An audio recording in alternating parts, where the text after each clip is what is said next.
Pero kahit na, kinain lang ni Arden yun at nakabawi agad. At sa oras na makareact si Mori, binasag na ng unang prinsipe ng natak ang likod ng ulo niya gamit ang double sledgehammer fist.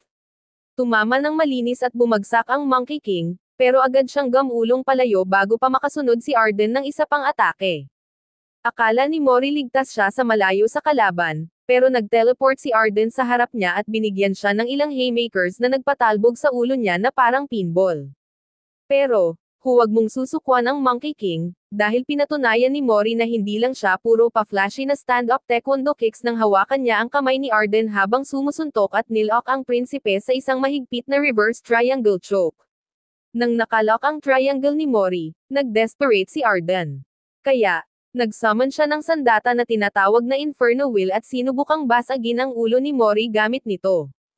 Nakaiwas ang Monkey King sa tamang oras at nakita niyang hawak ni Arden ang isang malaki, mabigat na gulong. Kaya, nagpa siya si Mori na pantayan ang laban at nag-summon ng clone na may dalang Ruyi Jingo.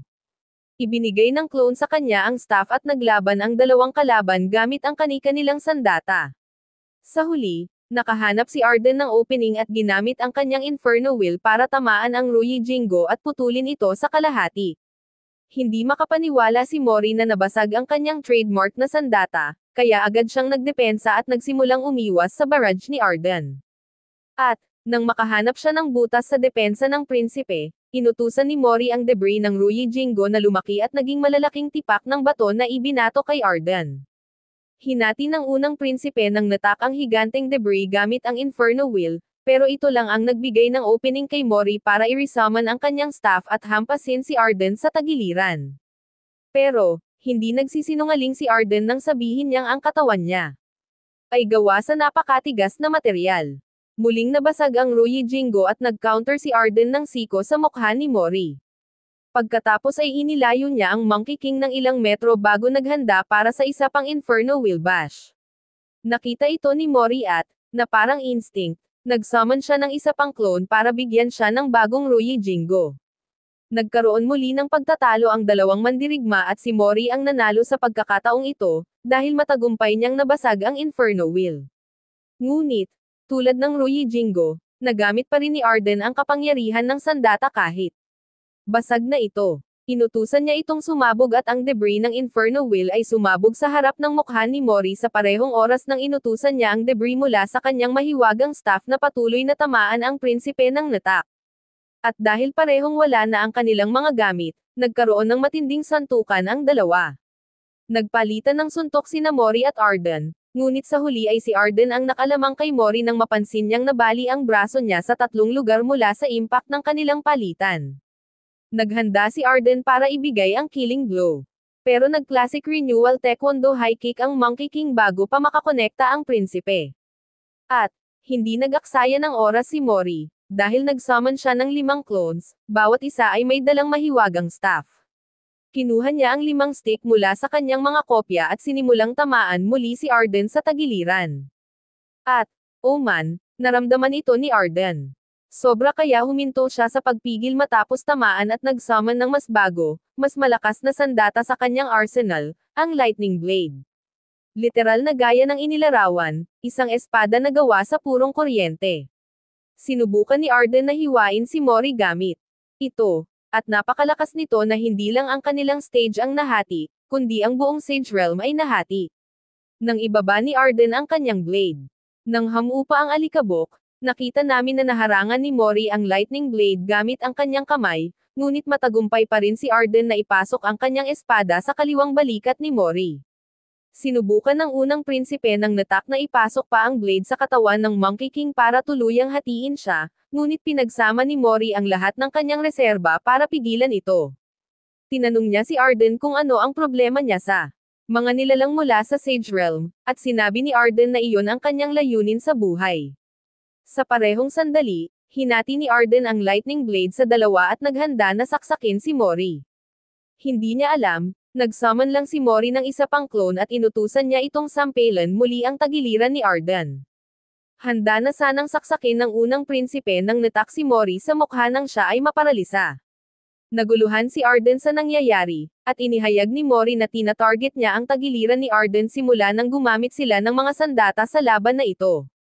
Ang maraming tama na natamo niya ay nag-iwan ng maliit na hiwa sa tadyang ni Arden. Binaliwala niya ito, iniisip na wala lang ito, ngunit inutusan ni Mori ang kanyang Ruyi Jingo na lumaki.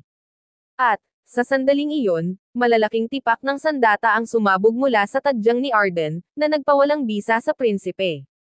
Inihayag ni Mori na sinadya niyang targetin ang isang maliit na lugar sa tagiliran ni Arden para hayaang maghiwa-hiwalay ang kanyang staff sa loob ng maliit na hiwa na ginawa niya.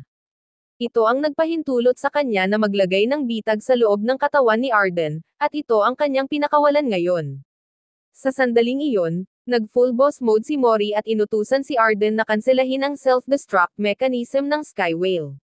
Ngunit, sumagot lang si Arden sa pamamagitan ng pagsasabi sa kanyang kalaban na patayin na lang siya. Wala nang pasensya si Mori, kaya sinimulan niyang basagin ang mukha ni Arden gamit ang kanyang Ruyi Jingo. Pinagtawanan lang ito ni Arden, kaya patuloy na nag-summon si Mori ng kanyang staff ng paulit-ulit, at paulit-ulit na binugbog ang mukha ni Arden. Ngunit, ang prinsipe ng Natak ay isang kakaibang tao. Nasisiyahan pa nga siya dito, habang hinihiling niya kay Mori na bigyan pa siya ng staff sa mukha. Well, sinunod ng Monkey King at patuloy niyang sinubukang basagin ang ulo ni Arden. Sa katunayan, binasag niya ang mukha ng prinsipe ng Natak ng napakalakas na napunit ang kanyang damit sa proseso. Panahon na rin, dahil habang malapit nang maubusan ng enerhiya si Mori, naubusan din ng lakas si Arden at ang tanging magagawa ng prinsipe sa sandaling ito ay magkaroon ng flashback sa isang panahon kung saan siya at ang kanyang mga kapatid ay unang inatasan na ipagtanggol ang Heavenly Realm mula sa anumang banta. Ang pag-iisip sa kanyang nakaraan ay nagpahintulot kay Arden na ipatawag ang kanyang natitirang enerhiya, habang inactivate niya ang kanyang trump card. Isang teknik na tinatawag na Battle God's Final Scream. Bago pa niya ito magawa, agad siyang binugbog ni Mori ng sunod-sunod na supersonic renewal taekwondo head kicks. Sinabi niya kay Arden na wala siyang laban sa prinsipe, pero ginagawa niya ito para protektahan ang lahat ng mahal niya. Nang matapos siya sa kanyang salvo, nilumpasan ni Mori ang isang halatang basag at nagulat na Arden. Ano kaya sa tingin niyo mga Lods ang susunod na mangyayari? Ay comment sa ibaba Lods. Salamat sa lahat ng suporta niyo sa channel. Kung nag-e-enjoy kayo sa mga content, please mag-subscribe naman. Malaking tulong yan para lumago at makapaghatid pa ng mas exciting na mga kwento para sa inyo mga Lods. Hanggang sa muli, stay awesome, ingat palagi, ang pogi ko mga Lods, Human Galpangit. Peace.